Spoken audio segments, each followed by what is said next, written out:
Hello students, let's start our chapter 2 of second book Panorama Allergy chapter, which is written by Dr. Rana S.P. Singh. Allergy chapter हम लोग पढ़ने वाले हैं। 2 chapter है second book का आपका, जिसे लिखा है डॉक्टर राना एस.पी. सिंह ने। तो चलिए हम लोग डॉक्टर राना एस.पी. सिंह के बारे में थोड़ा जान लेते हैं। Dr. Rana S.P. Singh, born on 23 January 1976 in Machhagar, Lachiram, Hathua village in Gopalganj district। तो राणा एस.पी. सिंह का जो जन्म हुआ था 23 जनवरी 1976 में मच्छागर लच्छीराम हथुआ गांव में, जो कि गोपालगंज डिस्ट्रिक्ट में स्थित है। is a reputed physician who has specialized on allergy। बहुत ही जाने माने फिजिशियन, मतलब तो आप लोग समझ ही गए होंगे, डॉक्टर को बोलते हैं हम लोग फिजिशियन। बहुत ही जाने माने फिजिशियन है और जो कि एलर्जी में स्पेशलिस्ट की है। डॉक्टर का डिग्री जो होता है ना बच्चों, वो लेने के बाद अगर किसी चीज़ में आपको स्पेशलाइज्ड करना है तो उसके लिए 1 ईयर एक्स्ट्रा टाइम देना पड़ता है। जैसे आप लोग जानते होंगे child specialist, brain specialist, eye specialist, तो उसके लिए स्पेशल समय लगता है। He has written a number of articles on healthcare which have found favor of publication in leading newspapers as well as medical journals। तो उन्होंने बहुत सारी आर्टिकल्स लिखे हैं किस चीज़ पे, हेल्थ केयर पे। तो वो जो है उनका बहुत फेमस हुआ, बहुत ज़्यादा उनको पब्लिकेशन मिला न्यूज़पेपर में, मेडिकल जर्नल्स में, जो मेडिकल वाला पत्रिकाएं होती हैं, पेपर होता है उसमें। Third son of a police inspector, Mr. Ram Dhyan Singh, Dr. Rana S.P. Singh has several degrees to his credit, such as MBBS, MD, PMCH, Patna and DARCGP, London।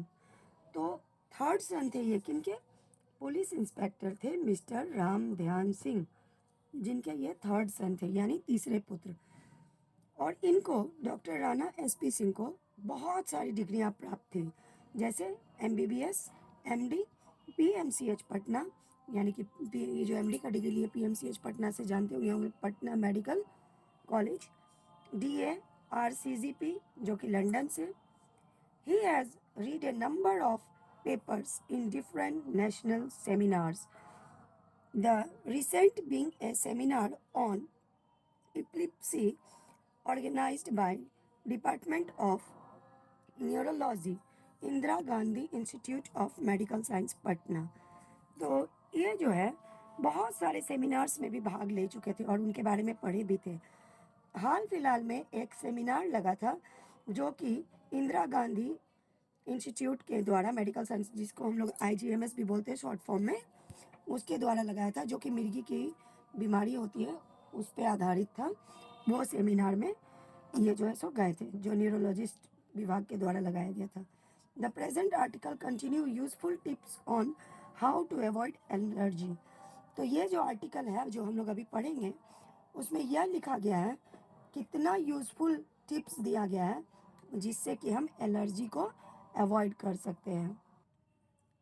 One morning, Prem Shankar woke up with an itching sensation of pain all over his body. He could not understand what was the problem with him।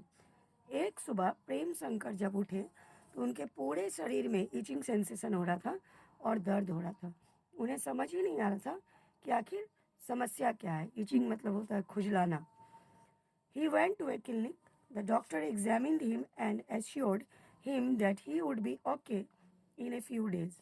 वह clinic गए और doctor जब वहाँ उन्हें देखे यानी जांच किए, तब उन्होंने कहा कि कोई बात नहीं है, आप कुछ ही दिनों में ठीक हो जाएंगे।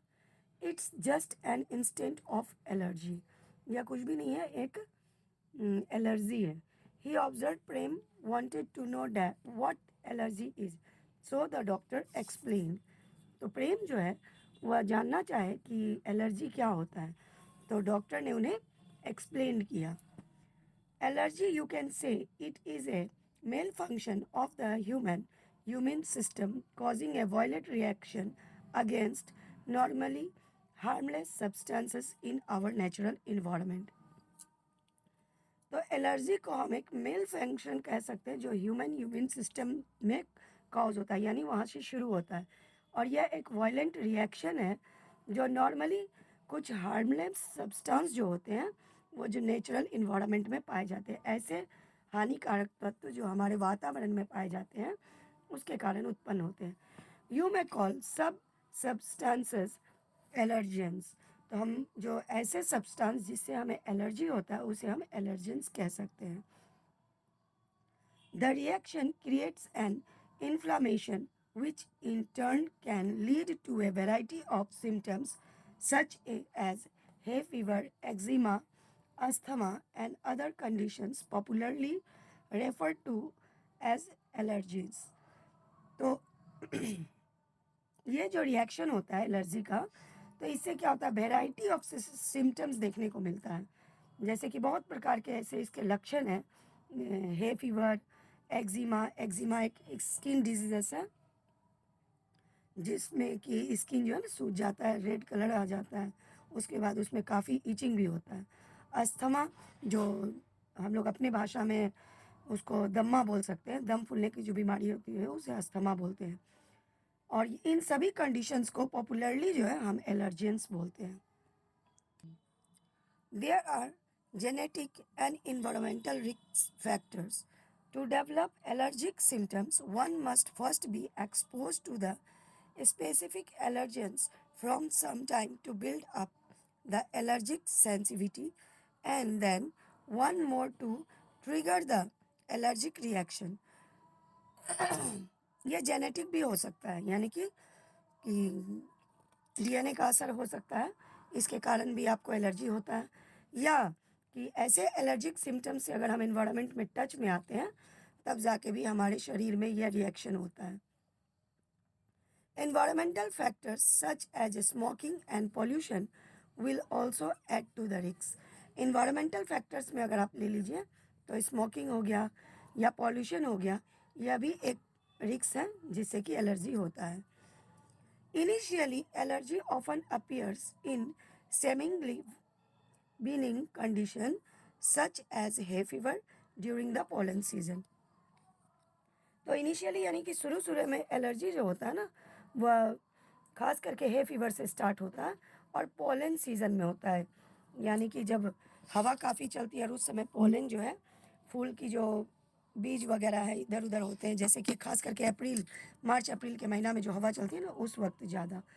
In fact, many people gradually build up on allergic condition over many years before experiencing any symptoms whatsoever. तो कुछ लोगों को तो शुरू में ही पता चल जाता है, लेकिन कुछ लोगों का जो एलर्जी है काफ़ी सालों के बाद उन्हें पता चलता है, कुछ ऐसे लक्षण दिखते हैं जिससे उन्हें पता चलता है कि उन्हें इस चीज़ से एलर्जी है। However, for some unfortunate people, a certain food or drug or an ordinary insect bite can result in sudden.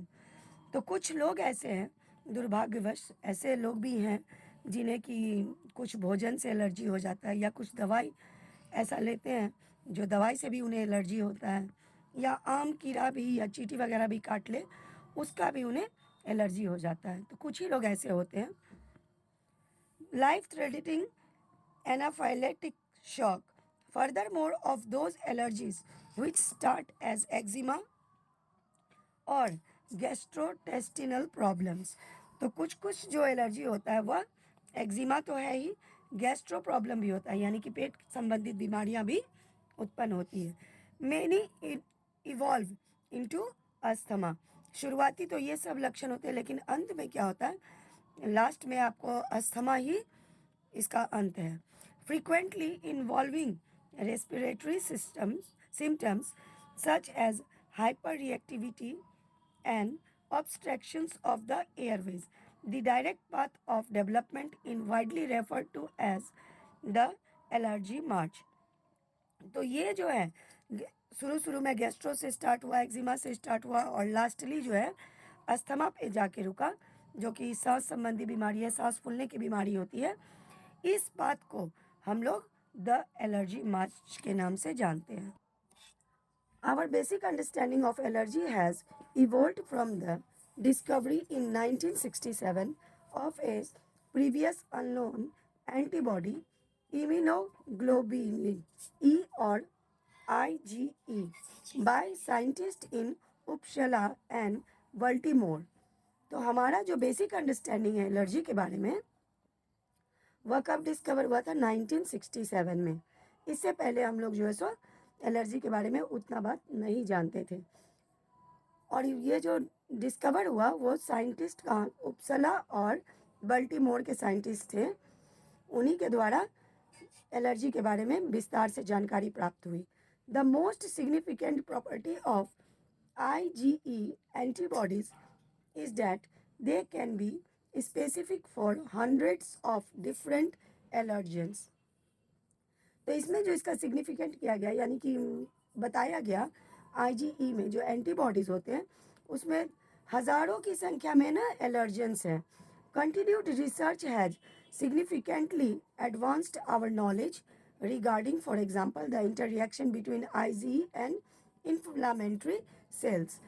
तो लगातार जो रिसर्च हुआ यानी कि शोध हुआ उससे हमें काफ़ी एडवांस नॉलेज प्राप्त हुआ। एग्जाम्पल के लिए ले लीजिए कि एलर्जी जो होता है वह इंटर रिएक्शन है किस चीज़ के बीच, IgE और इन्फ्लामेटरी सेल्स के बीच। जैसे कि आप लोगों को पता होगा 10th में आ गए हैं कि हमारा जो शरीर है वो सेल्स से बना हुआ है। For effective asthma medication one needs to look beyond the obvious symptoms. Antihistamines, for example, may provide temporary relief by masking the symptoms, but have a virtually no effect on the underlying inflammation. तो इसको जो है ना asthma का जो meditation करके हम लोग कुछ दिनों के लिए यानी टेम्पररी हम अपने इस सिम्टम्स को यानी कि लक्षण को दबा सकते हैं, लेकिन पूर्ण रूप से हम इसको खत्म नहीं कर सकते हैं। Other pharmaceuticals known to be effective for seasonal allergy must be administered weeks before explore. तो जो सीजनली इफेक्ट होता है, कुछ लोगों को हवा से एलर्जी होता है, कुछ लोगों को धूल से एलर्जी होता है, तो ये सीजनल जो है ना उसे हम एक्सप्लोर होने से पहले यानी कि दिखने से पहले उसका हम रोकथाम कर सकते हैं। The clinical use of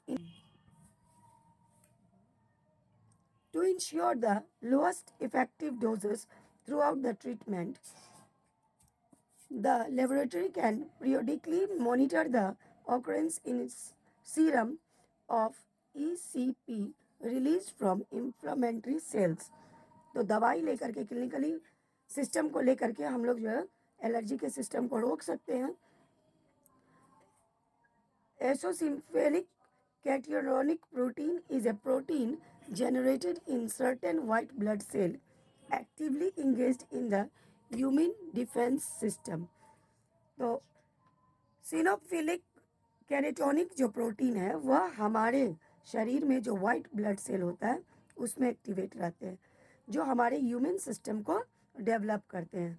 using a diagnosis test developed by Phadia ECP can be detected in body fluids. तो डायग्नोसिस सिस्टम्स टेस्ट ये सब का डेवलपमेंट करके हम लोग अपने शरीर को सही रख सकते हैं। ट्रीटमेंट ऑफ एलर्जीज, तो एलर्जीज का ट्रीटमेंट क्या है? तो ट्रीटमेंट का एलर्जी का जो ट्रीटमेंट है वह क्या है?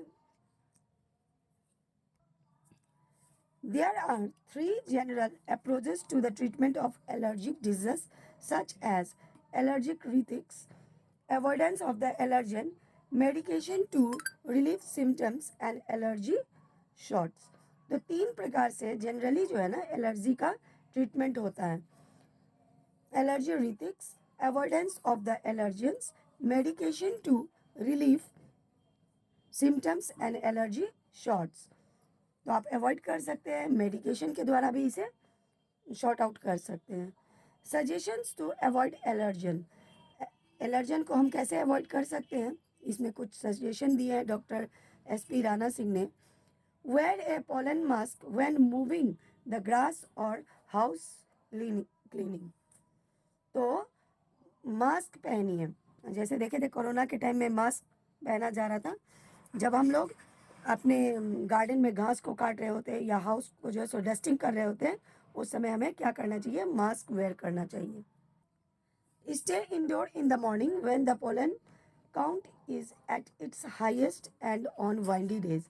तो आप घर में रहिए सुबह के समय में, जिस समय पोलन काउंट हाई पीक पे रहता है या कि हवा वाला समय रहता है, उसमें आप घर में रह सकते हैं जिन्हें धूल वगैरह से एलर्जी है उनको। Read and understand food levels for people with food allergy. Food level को पढ़िए, समझिए जिन्हें फूड से एलर्जी है। Keep windows and doors closed during heavy pollination seasons. अपने घर के खिड़की और दरवाजे को हैवी पॉलिनेशन वाले सीजन में क्लोज रखिए। Rid the home of indoor plants and other sources of mildew. तो घर से इंडोर प्लांट्स जो होते हैं उन्हें भी बाहर रखने का प्रयास कीजिए। Don't allow gender producing animal in the house. Gender producing animals को घर में आने से रोकिए। Change feather pillows, woolen blankets and clothing to cotton or synthetic materials. Feather वाला जो पिलो कवर होता है, वूलन ब्लैंकेट्स होता है, उस पर आप कॉटन का या सिंथेटिक मटेरियल्स यूज़ कर सकते हैं। Enclose mattress box springs and pillows in plastic barrier cloths. तो इन सभी को, जितना भी मैट्रिक्स वगैरह है, इन सभी को प्लास्टिक बैरियर क्लोथ में आप कवर कर सकते हैं। Wash sheets mattress bed and blankets weekly in hot water at least 130 degree Fahrenheit. तो अपने मैट्रिस को, बेडशीट को, कंबल को सप्ताह में कम से कम एक दिन जो है गर्म पानी में धोइए, कम से कम 130 फ़ारेनहाइट पे। Remove carpet and upholster furniture dusting measures. Carpet और अपहोल्स्टर फर्नीचर्स जो है उस पर भी डस्टिंग किया कीजिए। यूज़ एक्रेटाई, a chemical that kills house dust mites, और a tannic acid solution that neutralizes the allergen in mid dropping। तो ये एक ऐसा केमिकल है जिसको अगर हम घर में इस्तेमाल करते हैं तो ऐसे कुछ जो डस्ट में जर्म्स होते हैं उन्हें किल करते हैं। Some measure for those who can afford. तो ये कुछ हैं जो कि अगर आप ज़्यादा पैसा है आपके पास तो ये सब चीज़ भी कर सकते हैं। ये तो नॉर्मली सब लोग यूज़ कर सकते हैं इसको।